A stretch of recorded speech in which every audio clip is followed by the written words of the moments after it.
Hello नमस्कार, मैं doctor Suresh, assistant professor ABST। आज के टॉपिक में बीकॉम फर्स्ट का जो टॉपिक है स्टैटिक्स का डिस्पर्सन अपकिरण, उसके बारे में आप लोगों को बताएंगे। डिस्पर्सन अंग्रेजी के डिस्पर्स शब्द से बना है। डिस्पर्सन शब्द का तात्पर्य है फैलाव। फैलाव यानी फैलना, डाटाओं का फैलाव को एक्सप्लेनेशन करता है। इस प्रकार सामान्य शब्दों में अपकिरण से तात्पर्य समंकों या आंकड़ों का फैलाव से ही है। यहाँ पर हम वेसल वायबिलिटी के अनुसार मूल्यों के बिखराव को बतलाने वाले माप को हम डिस्पर्सन कहते हैं, अपकिरण कहते हैं। Numerical method of dispersion. Dispersion में हम रेंज को कैलकुलेट करते हैं। रेंज यानी विस्तार को। विस्तार कैलकुलेट करने के लिए हमें सबसे पहले हाईएस्ट वैल्यू देखनी होती है, उसके बाद में लोएस्ट वैल्यू। रेंज का हमारे पास जो मेथड है R = हाईएस्ट वैल्यू माइनस में लोएस्ट वैल्यू, अर्थात H माइनस में L। यहाँ उसके बाद में हम कोफिशिएंट ऑफ रेंज कैलकुलेट करते हैं। कोफिशिएंट ऑफ रेंज के लिए हमारे पास मेथड है H माइनस में L अपॉन H प्लस में L, और हाईएस्ट वैल्यू माइनस में lowest value upon highest value plus lowest value. यहाँ पर इसी अकॉर्डिंग एक एग्जाम्पल करेंगे। देखिए, find the range and it's coefficient range from the following data.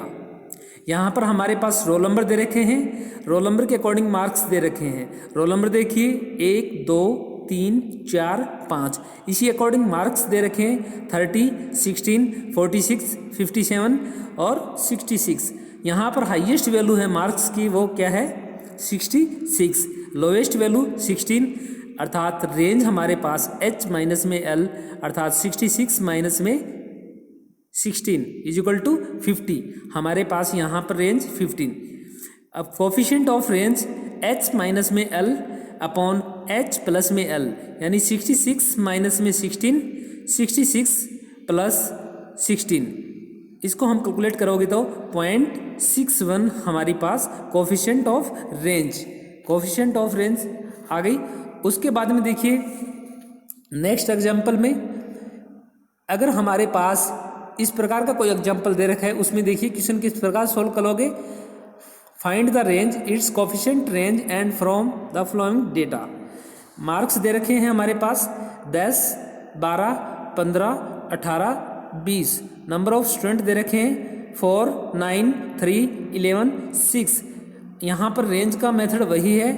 Range यानी = हाईएस्ट वैल्यू माइनस में लोएस्ट वैल्यू।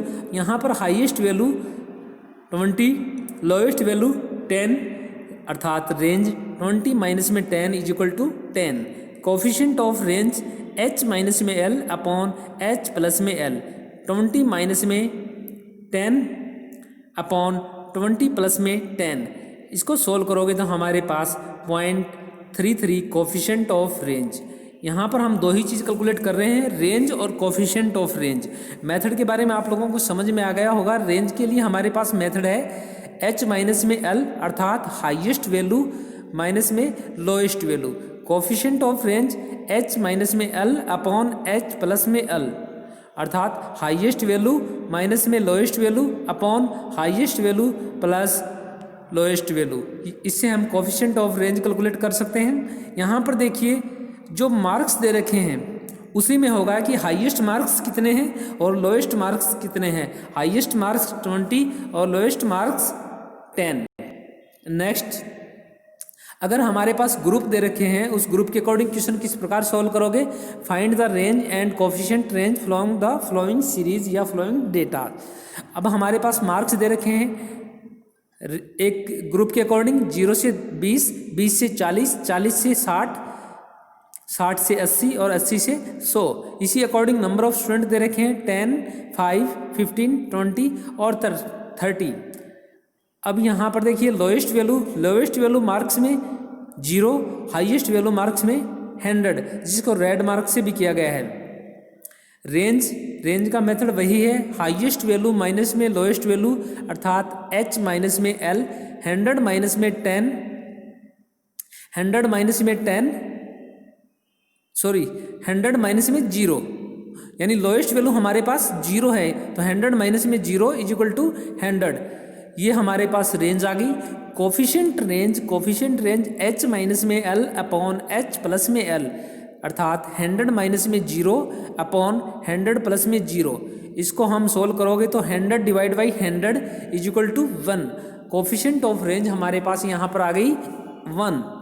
यहाँ पर देखिए छात्र ध्यान दें कि जो सीरीज होती है उस सीरीज में से ही लेंगे। सीरीज में पहला जो अंक है हमारे पास वो लोएस्ट वैल्यू है, यानी यहाँ की जो सीरीज शुरू होती है 0 से शुरू हो रही है, 0 से 20, और हाईएस्ट वैल्यू कितनी है 80 से 100। तो यानी लोएस्ट वैल्यू 0 और हाईएस्ट वैल्यू 100। रेंज का हमारे पास मेथड हाईएस्ट वैल्यू माइनस में लोएस्ट वैल्यू, अर्थात h माइनस में l, और coefficient of range h minus में l अपॉन h प्लस में l। छात्र ध्यान दे, कुछ बुक में हाईएस्ट वैल्यू और लोएस्ट वैल्यू के नाम से शो नहीं किया हुआ हो, वहाँ पर E1 और E2 के नाम से शो किया हुआ है, अर्थात E1 lowest value, E2 highest value. लेकिन आप की सुविधा के अकॉर्डिंग इसी अकॉर्डिंग क्वेश्चन सोल्व कीजिए, अर्थात हाईएस्ट वैल्यू और लोएस्ट वैल्यू के अकॉर्डिंग क्वेश्चन सोल्व कीजिए। फिर भी अगर कोई समझने में दिक्कत है तो मेरे व्हाट्सअप नंबर पे मुझसे संपर्क कर सकते हो। Thank you.